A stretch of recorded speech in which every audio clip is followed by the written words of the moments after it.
تو باقی جو ایم پی ایس تھے وہ اس کام کے لیے نہیں گئے ہیں, وہ پبلکلی کچھ پوزیشن لے چکے ہیں, کچھ نے پوزیشن ابھی نہیں لی ہے. تو ہم نے بہت سے لوگوں سے بات کی ہے, اس لیے میں کسی کی پوزیشن کو کمپرومائز کرے بغیر یہ چیزیں آن ایئر آپ سے پوچھ رہا ہوں. آپ کی بھی نہیں کمپرومائز کرنا چاہتا, وہی چاہتا ہوں جو آپ پبلکلی بیان کر سکیں.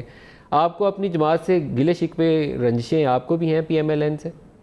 نہیں, وہ دیکھو نا جی, جو جماعت کے اندر کو گلے شکوے ہوتے ہیں, لیکن میں گلے شکووں کی بنیاد پر نہیں, اگر یہ میں کہوں میں 85 سے اور اب تک 85 میں غیر جماعتی الیکشن ہوا, اس وقت بھی میں نے نواز شریف صاحب کو ووٹ دیا, پھر آگے 97 میں ہوا, پھر بھی میں غیر آزاد الیکشن جیت کے پھر بھی ان کے پاس آیا.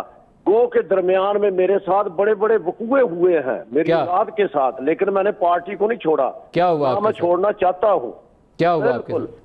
ہاں جی, کیا ہوا آپ کے ساتھ؟ آپ نے کہا آپ کے ساتھ بہت سے واقعات ہوئے, کیا ہوا آپ کے ساتھ؟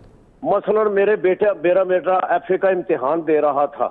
ہاں جی, ایف اے کا امتحان دے کے تو ان کو جناب وہاں سے اٹھایا کہ یہ نقل ماری ہے, تو چونگ سینٹر میں ان کو شکرگڑھ سے لایا گیا جہاں پر دہشت گردوں کو ڈالا جاتا ہے.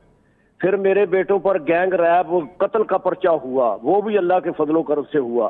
اب پچھلے دنوں میں یہ جب آخر تھی یہ اسمبلی جو گئی ہے 18 کی, تو اس کے اندر جناب ایک ڈاکٹر صاحب کا بہانہ بنا کے 506 کے پرچے میں 200 آدمی میرے گھر کے اندر داخل کر دی. تو آپ کے خیال میں وہ کس نے کیے؟ یہ میاں شہباز شریف صاحب نے. تو ان کا آپ سے کوئی رنجش تھی, کوئی آپ سے کوئی دشمنی؟ میری عادت ہے کہ میں کھلی بات کر دیتا ہوں. پھر میں نے اس کے معاملے میں پھر پریویلیج موشن پیش کی اسمبلی کے اندر, صحیح, کہ میرے ساتھ یہ زیادتی ہوئی ہے, چادر چار دیواری پامال ہوئے ہیں, بڑا کچھ ہوا, پھر یہ چلا.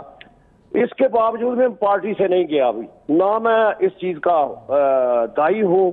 جی, یہ تو بالکل ایسے ہی رانا ثناء اللہ صاحب نے جو کہا یہ پارٹیاں بدلنے کا ان کا شوق ہے. میں نے رانا ثناء اللہ صاحب کو کہا کہ آپ مجھ سے پوچھتے تھے کب میں نے پارٹی بدلی ہے, نہ مجھے عمران صاحب نے کہا پارٹی بدلنے کا, ایسی کوئی بات ہی نہیں ہوئی میرے ساتھ.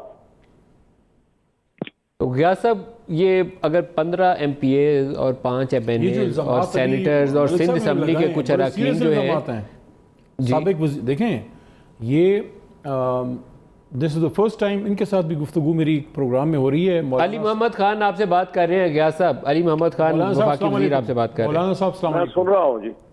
جی مولانا صاحب السلام علیکم. مولانا صاحب وعلیکم السلام ورحمۃ اللہ وبرکاتہ. ایم پی ہیں, سٹنگ ایم پی ہیں, جو انہوں نے بھی گفتگو کی ہے. آئی ایم شاکڈ کہ اپنی ہی جماعت کے جو سابق وزیر اعلیٰ ہیں شہباز صاحب, ان پہ یہ الزام لگا رہے ہیں کہ ان کے بچے کو اغوا کیا. میں الزام نہیں لگا رہا, یہ پرچے کیے, لیکن میں سمجھتا ہوں باوجود بھی میں پارٹی میں رہا ہوں. وہ جبر اور ظلم کی سیاست ہے جو پنجاب میں ہوئی ہے. دیکھیں, یہ ایک سٹنگ ایم پی آپ کو ایک نیشنل ایک ٹی وی پہ کہہ رہے ہیں کہ سابق وزیر اعلیٰ یا ان کی جماعت نے, ان کی حکومت نے ان کے بچوں کے ساتھ یا ان کے ساتھ یہ کیا ہے, میں اس کے اوپر بہت قابل مذمت ہے.